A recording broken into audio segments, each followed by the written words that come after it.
Welcome to the New World Order Showcase Podcast. Your host, Jill Hart, the Coach's Alchemist. Couldn't be more excited to have you join us today.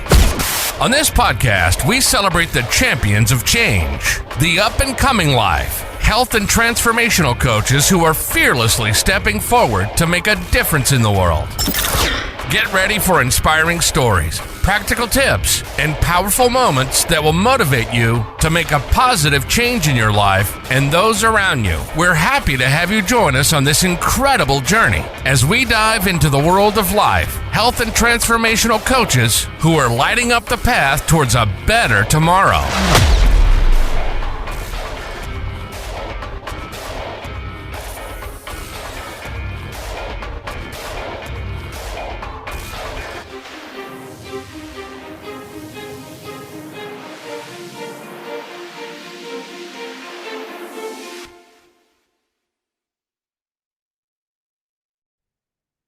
Hi, and welcome to the New World Order Showcase Podcast. Today we are speaking with Lori Lisai. Oh my gosh, you guys are going to be so excited about what we're doing today.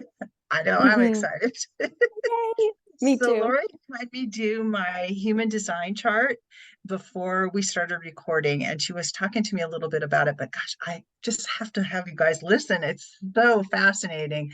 So welcome to the show, Lori. Thank I'm so you. glad Thank that you you're so here. much. I'm so And glad we connected.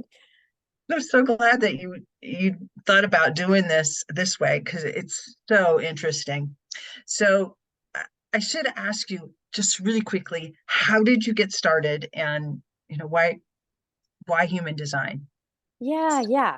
So I was taking a manifestation course a few years ago, and it was part of a manifestation course. And I had heard kind of, inklings about it before, and had the chance to really dive into it during that course. And I just sort of, I don't know if you've ever had the experience of coming upon something and it just like lights you up, and from like inside, you're like, for me, I could not get enough. And as a 5/1, which we can talk about, I think this will probably resonate with you, that then you want to know all the things. You want to go find all the things and learn all the things about it. And so that was my experience. And, human design, we describe it as astrology on steroids, or some people choose to describe it that way. And I think it's a great way to kind of explain what it is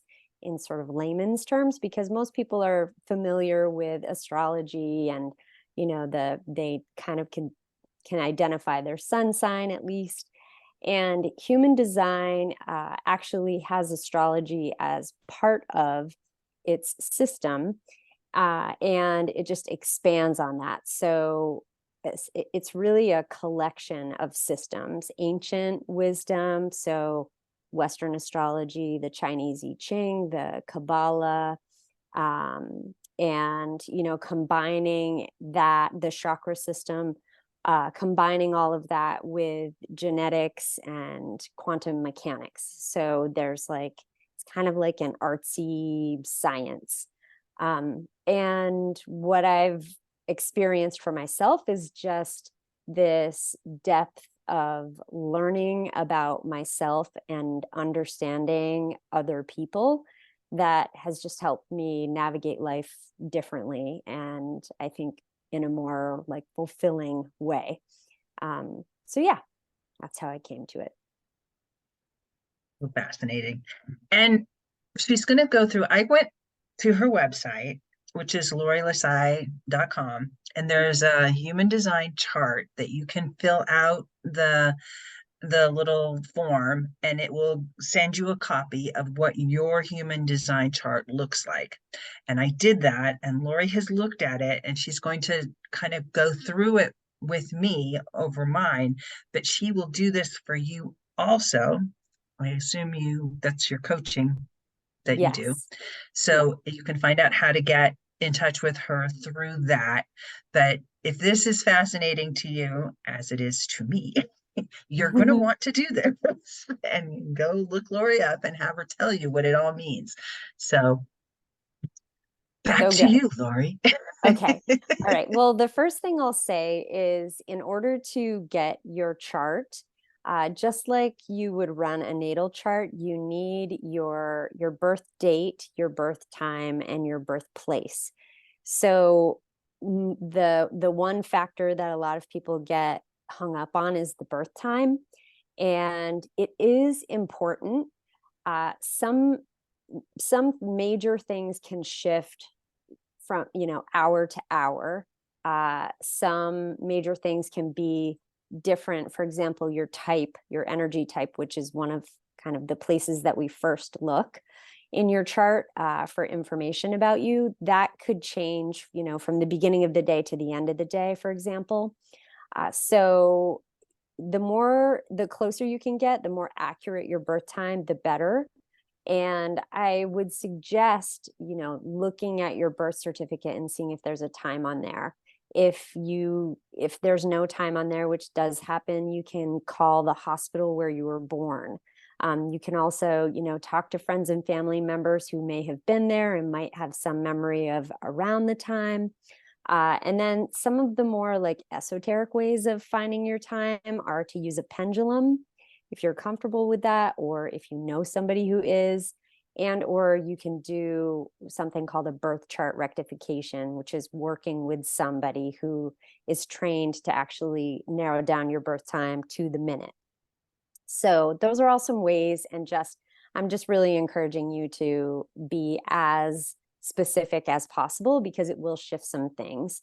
So that said, once you go to my website and you put in your information, it will generate a chart for you. And there is a lot on the side that just sort of gives you the breakdown of some of the basics, and actually a little bit more than the basics, but it gives you a lot to kind of consider about yourself. So what I wanted to talk about for you, Jill, were the basics that we like to start with, which are type, strategy, authority, and then we can talk about your profile as well, since I mentioned that earlier. So type in human design is similar to like your sun sign in astrology, for example, where there are 5 types in human design. And the type that we're describing here is your energy type. It's like how your energy is meant to kind of function in the world. So for you are a generator type, and that generators make up about 37% of the population-ish. So there are quite a few of us here. I am also a generator. There are quite a few of us here, and generators are here to do what lights them up, essentially, which, doesn't that sound great for everybody? Everybody should be doing what lights them up. And that's absolutely true, except generators have this sacral energy. And what makes a generator is actually having your sacral, what's called defined. So if you look at your chart, it's the square, the second square from the bottom, and if it's colored in, then it's defined. If it's not colored in, it's undefined or open. And so sacral beings, which would be generators or manifesting generators, which I'll talk about in a moment, they have this sacral energy, which is life force energy. It's like energy to move things into existence. It's like creative powerhouse, energy. And so they are able to take an idea, and bring it into form. And it's really important that they're doing what lights them up, meaning what their sacral responds to, because they have so much energy and they can do stuff. And so people tend to be really attracted to that. That's also part of their aura. It's very warm and enveloping and inviting. And so people tend to be really attracted to it, and we'll ask them to, help them do X, Y, Z. And so sometimes generators can really struggle with saying, no, thank you. Or I know I have the energy for that, but I don't really want to do it, so I'm not going to do it. And so it's kind of learning that balance and really truly following what lights them up. So does that, I'm curious because that is your energy type, if that resonates with you. Totally resonates. Okay. And the part about knowing you can do something, but setting clear boundaries for myself to not do everything is super hard for me. Because stuff comes easy and it's exciting, and I want to do everything, and I'm pretty good at a lot of things. It's Yeah. just like, Yeah. Oh my gosh. So just true. take the ball and And run with it. yeah. And I think generators are so programmed to kind of to do, and we tend to really fill our schedules full of things. And the generators I work with, I do spend quite a bit of time encouraging them to schedule free time so they can just literally practice responding, which is part of, that's their strategy. That's like how they are meant to kind of make their way in the world, which we'll get to. So just having free space in your schedule and not feeling guilty about it, and just sort of using it as an energetic hygiene kind of practice can be super helpful for generators. There's a subtype, or I count them in the 5 types of generators, called manifesting generators, and they are a combination type, the only hybrid type, and they are part manifestor, which was one of the other types, and part generator. So they make up about 33% of the population. And I want to kind of put a pin in them for a second, because if you think about the fact that generators and manifesting generators together make up about 70% of the population. So we're very much living in a generator world. And as generators, if you are that type, I think it's really important to recognize that, and recognize that even though we've kind of built this world that's pretty focused on sacral beings, to have empathy for people who don't fit into that, who are in that 30%, because it's just really important to know what they are bringing to the collective and how we can use our energy to support one another, versus having generators kind of pushing non-sacral beings to have the kind of energy that we have, which just doesn't work. That explains so much. Yeah. And I know exactly who you're talking about. I don't know what the names of those energy types are, but I know when I run into them, they're frustrating for me because they're Yes. not go-getter. Do it. Let's do it. Yes. Oh my gosh. And I love that you use the word frustrating. We'll come back to that. So I'm actually going to, like I said, put a pin in the manifesting generator, because I want to talk about manifestors, and then bring the two together for the manifesting generators. So manifestors make up about 8-ish% of the population. They are one of the non-sacral types, so they don't have that sacral definition. They don't have that life force energy, that not necessarily drive, because it can be a little different. Like drive and life force energy, are kind of different. It's like you've got the life force energy to do, but the drive actually can take you across the finish line, right? So manifestors, their aura is actually kind of like a Teflon suit. It's like repelling, and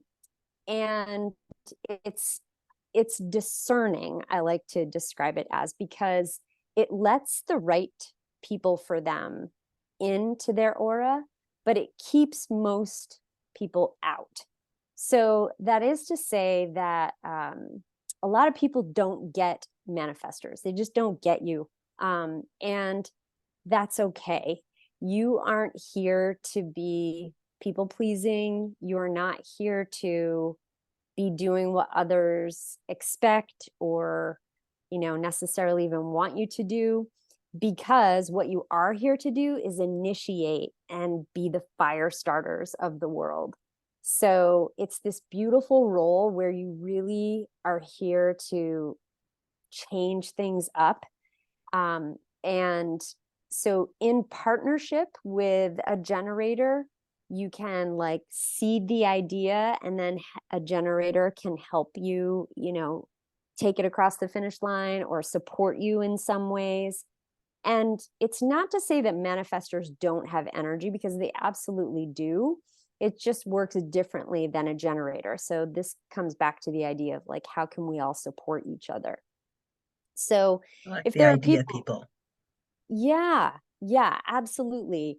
And manifestors have sort of this direct connection to source, where they hear an idea, or however it comes in. Their intuition can work in different ways, but they receive ideas and then run it through their authority to see, like, is this something I'm meant to act on? So that's manifestors. We have generators, and then that combo type, coming back to the manifesting generator, brings a little bit of both.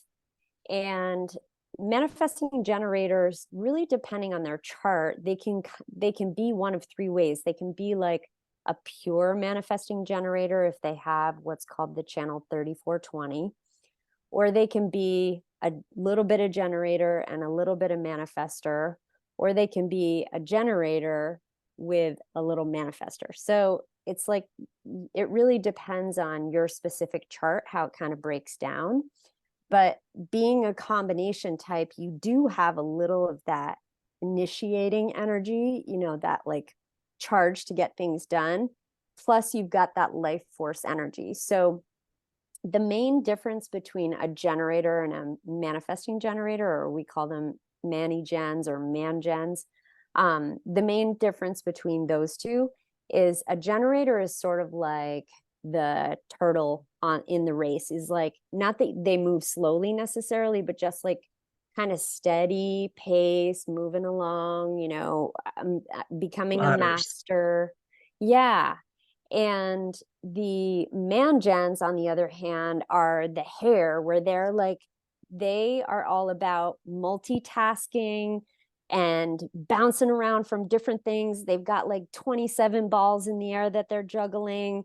They're masters of efficiency. So they're the ones who are going to throw the manual out and put the thing together. And then they have 5 screws left, and they're like, crap. So then they're like, where do the screws go? And so they're really great at refining systems, because they have learned, how do we become more efficient at things? How do we like find the shortcuts?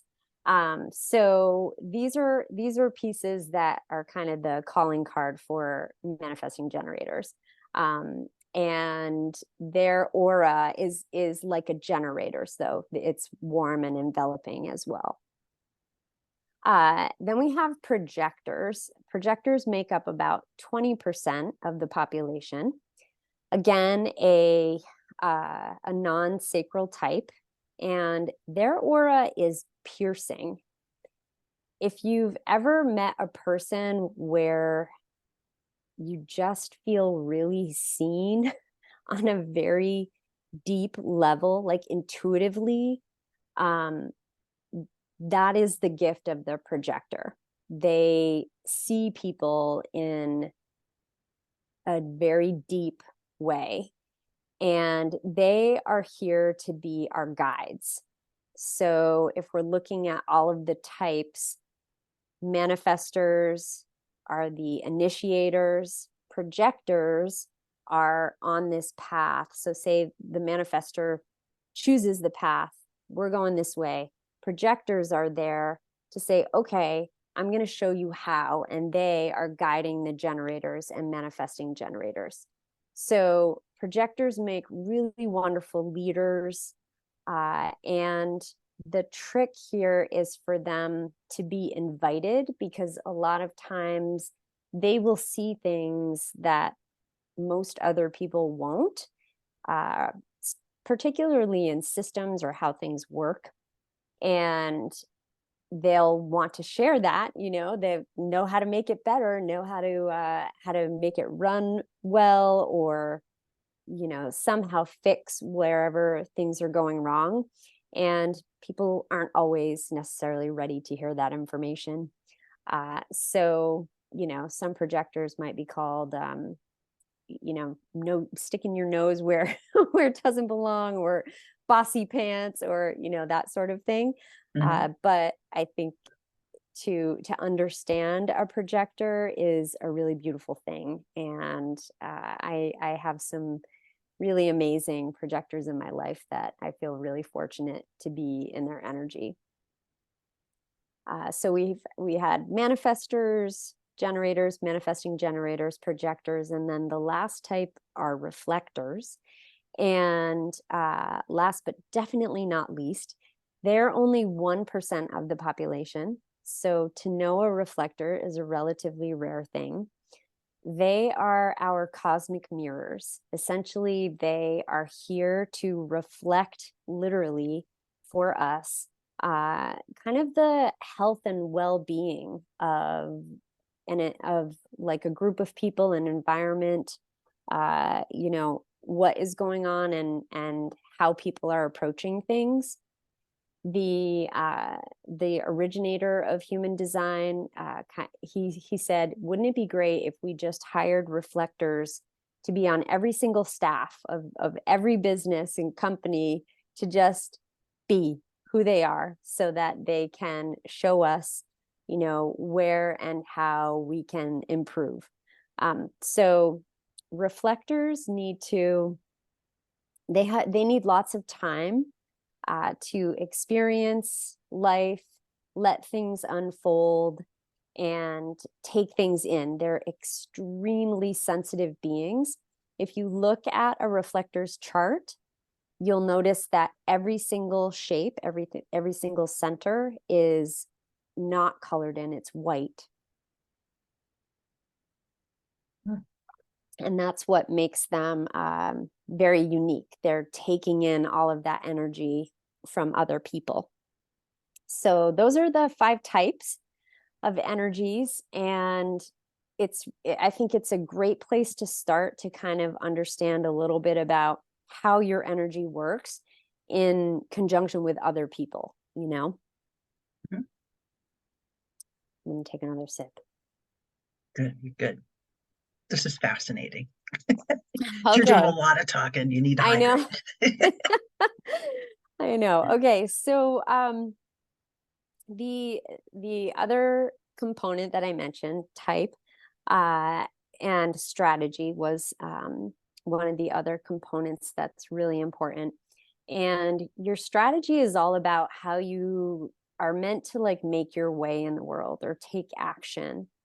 And sometimes it's actually, for most of us, there's an element of waiting, which I just want to talk about for a second, because we live in such a fast-paced world, and there's so much pressure on people to like make quick decisions, and it's almost seen as a positive attribute, right? If you can think on your feet and know in the moment what it is that we need to do or want to do or whatever. And I just want to say that most of us are not actually designed that way, like designed for that. So I guess this is just like permission to take your time with things, especially if that's an important part of your design. So for generators and manifesting generators, their strategy is to wait to respond, is what it's called. And basically what that means is you are looking to become aware of what is in your environment and look for things to respond to.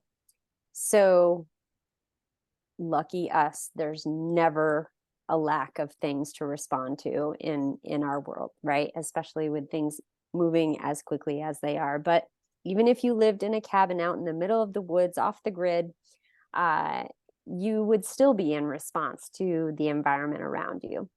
It's really about what comes into your awareness so it's like I can't remember the number, but there is a statistic for the likelihood of anything coming into your awareness at that specific time in that specific way is infinitesimal, like so much so that it's like if you were to chart it out in statistics class, it would be like it wouldn't happen. So Right. unlikely to happen, right? So the idea is that if it's coming into your awareness, it's meant to be in your awareness. It's meant to like catch your attention somehow.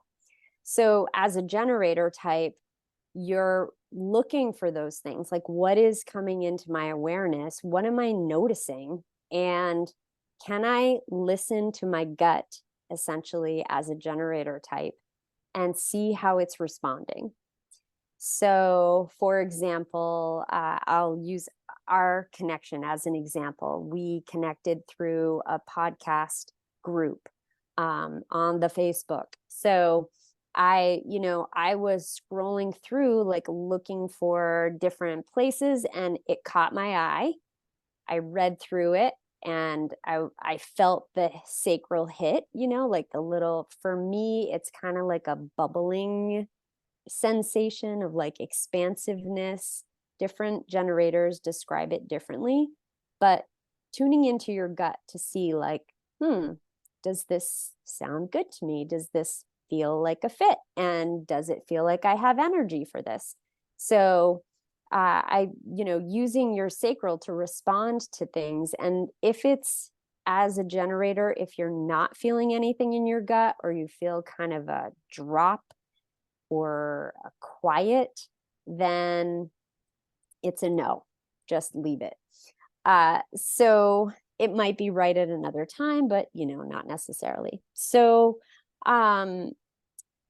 strategy for generators and manifesting generators is all about waiting to respond.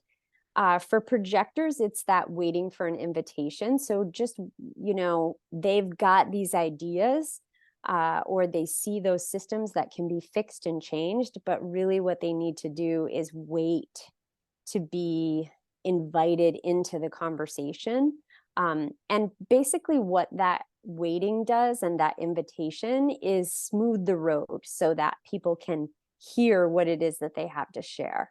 Otherwise they tend to be a little less open to hearing the ideas. For reflectors, it's waiting a lunar cycle. That's a long time, right? But I mentioned with reflectors, it's really about time and letting things unfold. And also, I would say for reflectors, learning about their patterns. What kinds of things do you see coming into your awareness that are patterned, and using that to sort of help you? And then manifestors are waiting for urges. So urges for them can look very different. As I mentioned earlier, they might have that direct connection with source, universe, God, whatever you call it, in different ways.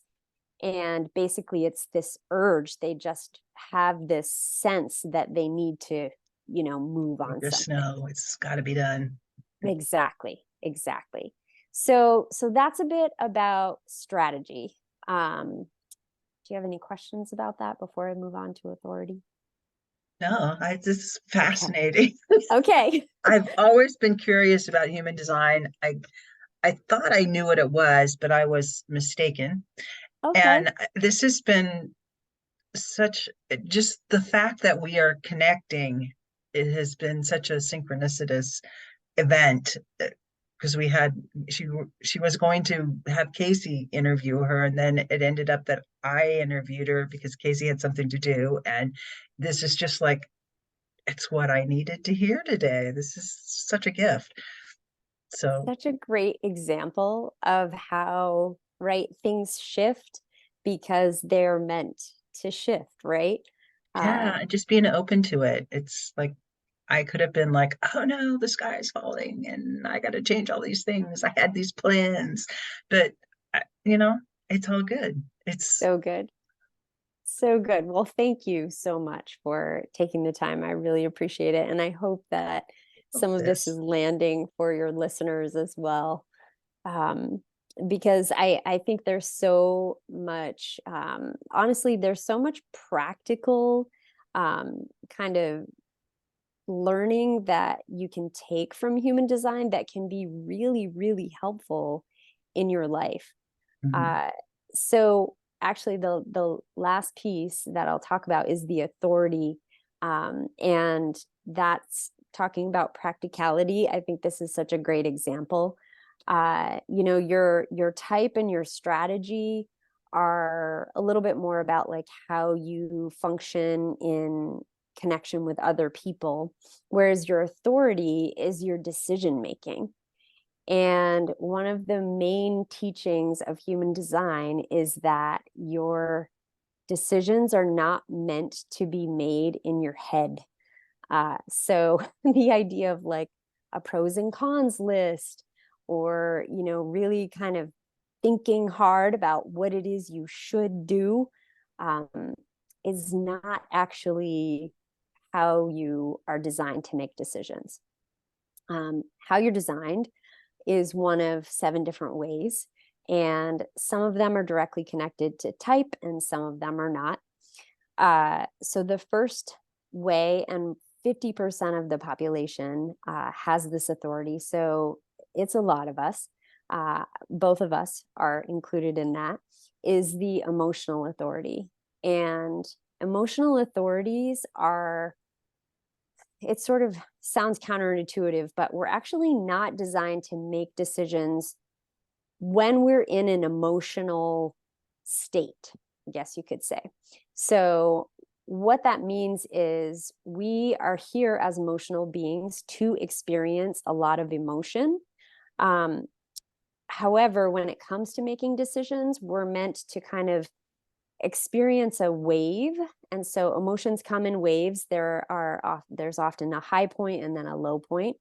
And we're meant to experience the wave, its high point, its low point, and then come to more of a neutral. So, if you're using an analogy of, a pond, it's like the rock gets thrown in to the pond and the ripples come out. And then there's this stillness that comes about. And it's that stillness point really that you're looking for when it comes to decision making. So that does take time. We recommend that you wait at least one sleep. So you like let your body just sleep on a decision. If it's a bigger decision, sleep many sleeps. But basically what you're looking for is the first feeling of, yes, I would love to do this. It's exciting. It's, it resonates with you. And then just let it sit for a little bit. And you'll probably come to this place of, well, I would like to do this, but I'm so busy, or XYZ is getting in the way and I can't because of this and blah, blah, blah. Wait past that as well, until you come to a more neutral place and just see like, okay, do I feel like I have the energy for this? Do I feel like this is a good fit? Does it resonate? I say for myself, like it just felt right. So that's how I would often describe it for me, or it felt wrong. And so I didn't. And feeling grounded and really like not having to explain yourself about why you decided that way, like it felt right or it felt wrong, is reason enough for an emotional authority. So that's emotionals. Then you've got sacrals. So there's a hierarchy in human design. It's like you kind of work your way through the centers and definitions. So if you have a defined emotional authority, meaning it's colored in, then you are emotional. If you have no defined emotional, but you have a defined sacral, then that means you're a sacral authority. So this is the listen to your gut authority, which means you've got to listen to that and really create a relationship with what does it feel like in your gut. because it's going to be different for different people. So learning to identify, how does it feel? What does a yes feel like? Some people describe like a full body flush, and when you don't get that, knowing that it's a no, and not saying yes just because you've got that energy.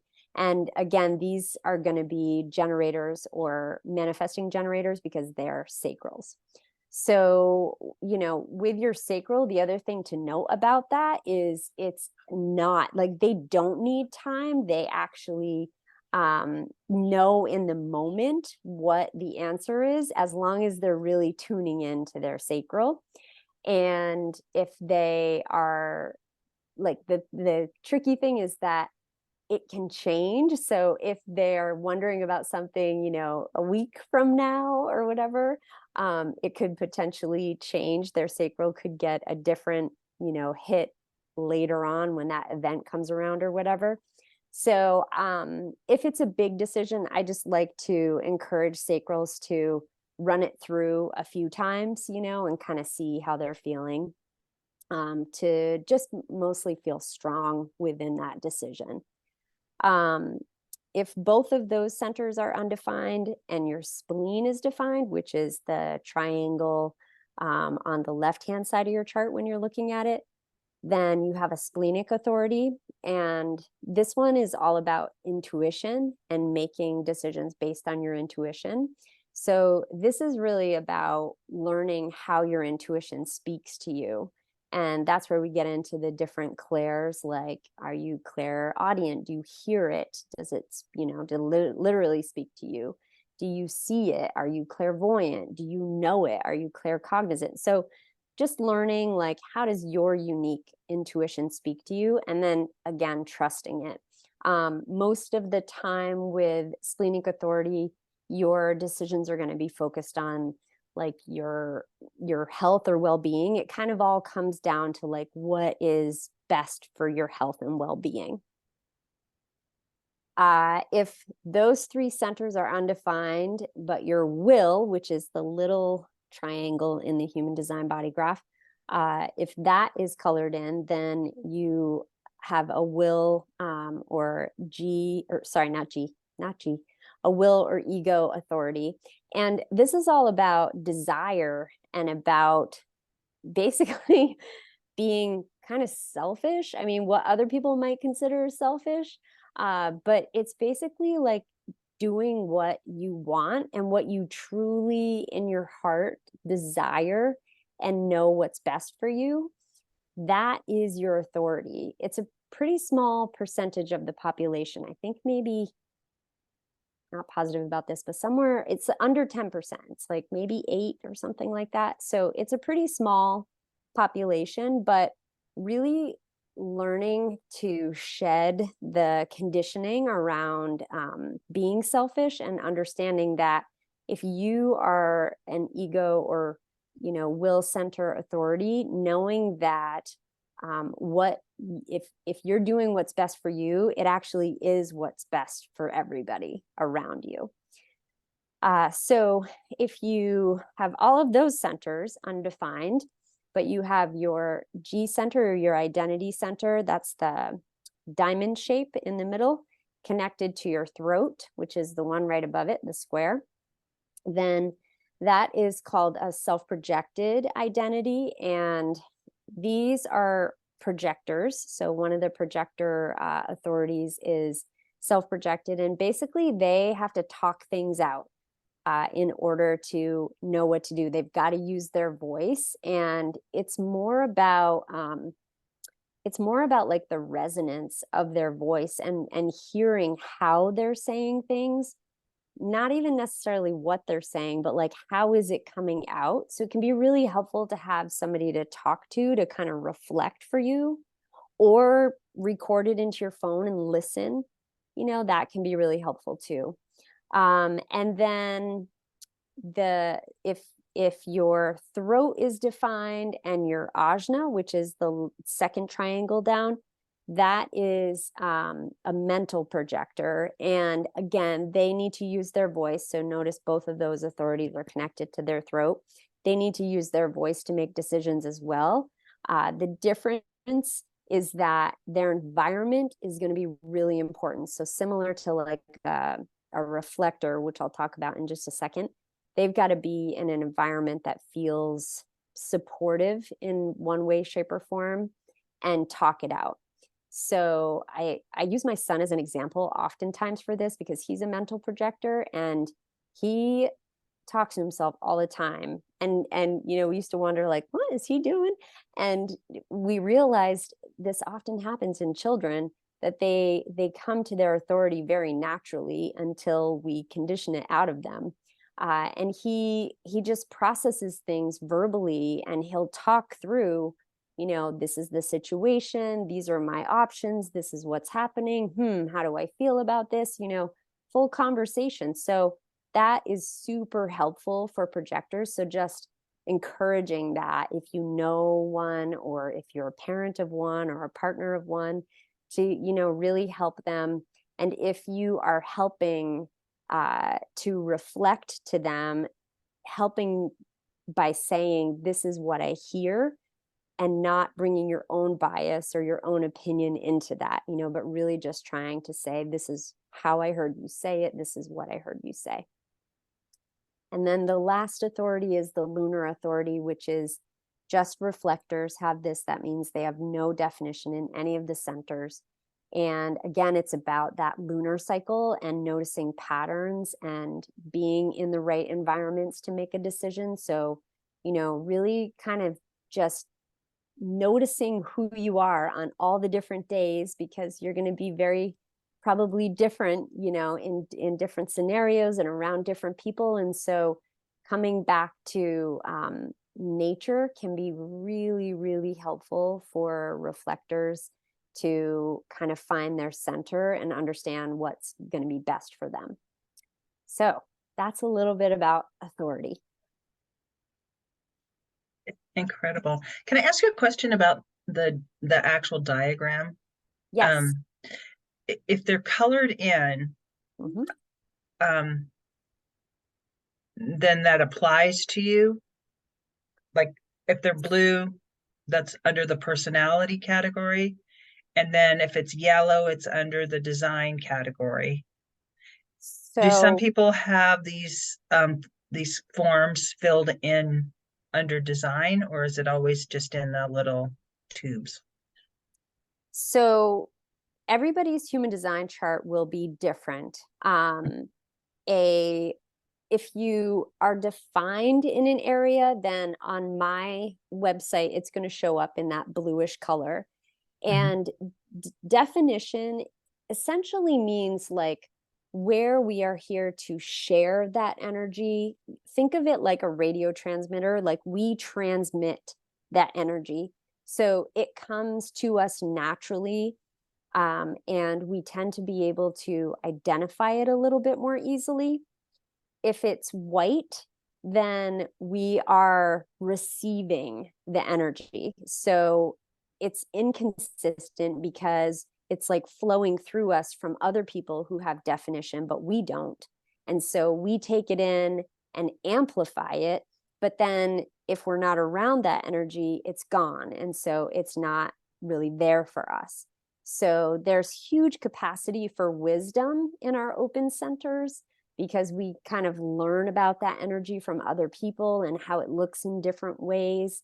And we're able to really help people navigate it, versus where we're defined, it's almost like fixed, you know, it's like, this is the design we came here with and what we have to offer.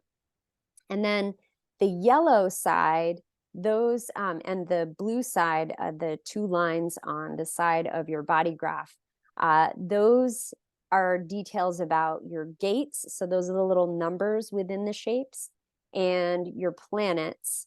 And then the blue side is your conscious, and the yellow side is your unconscious. So conscious and unconscious, it's like which ones are a little bit more, maybe we can identify them a little more easily in ourselves, are the conscious side. And then the unconscious is like a little less, you know, we maybe don't identify it right away, or other people can really see it in us, or it's something that we come to know over time.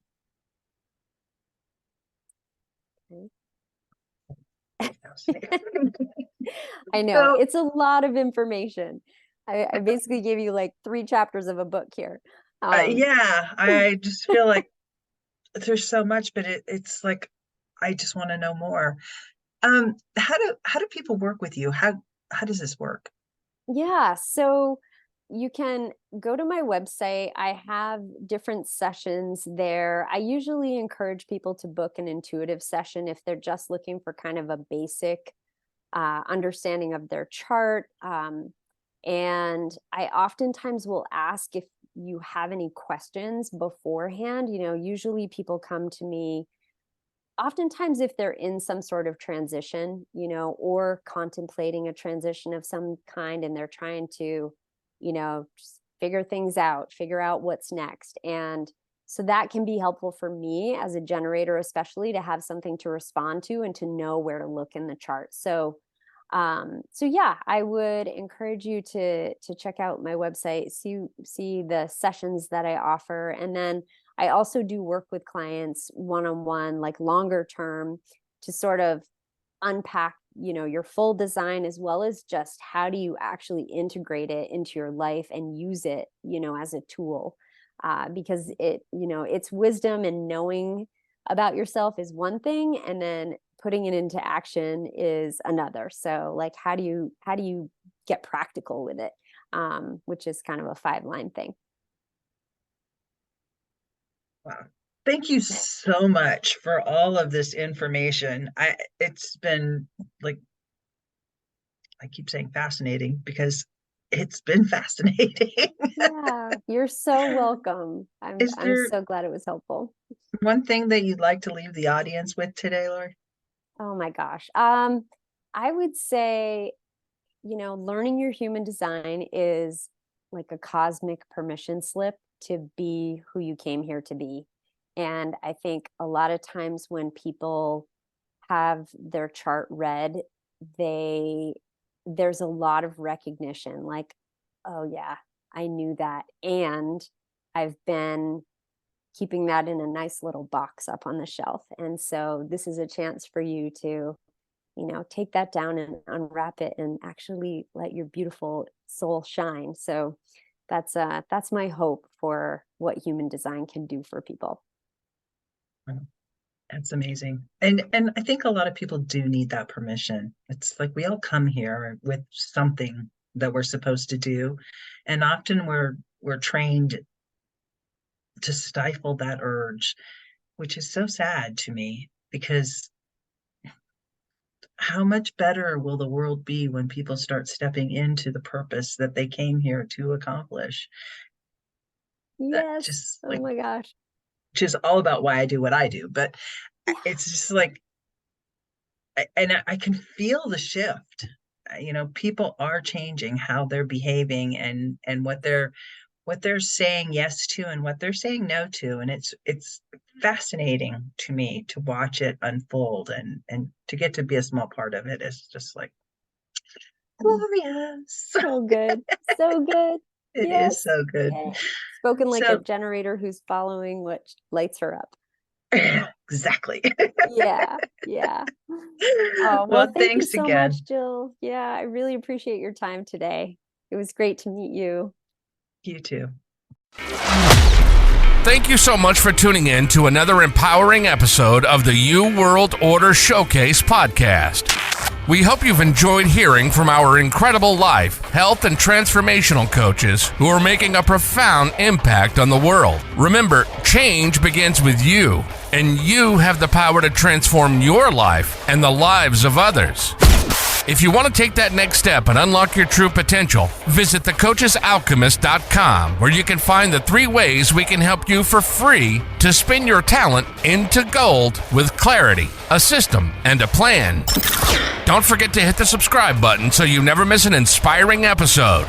And if you enjoyed today's show, we'd greatly appreciate it if you could leave us a review on your favorite podcast platform. Your feedback means the world to us and helps us reach more people with our positive message. Stay connected with us on social media for updates, behind-the-scenes content, and upcoming guest announcements. You can find us on Facebook at the U World Order or simply visit thecoachesalchemist.com.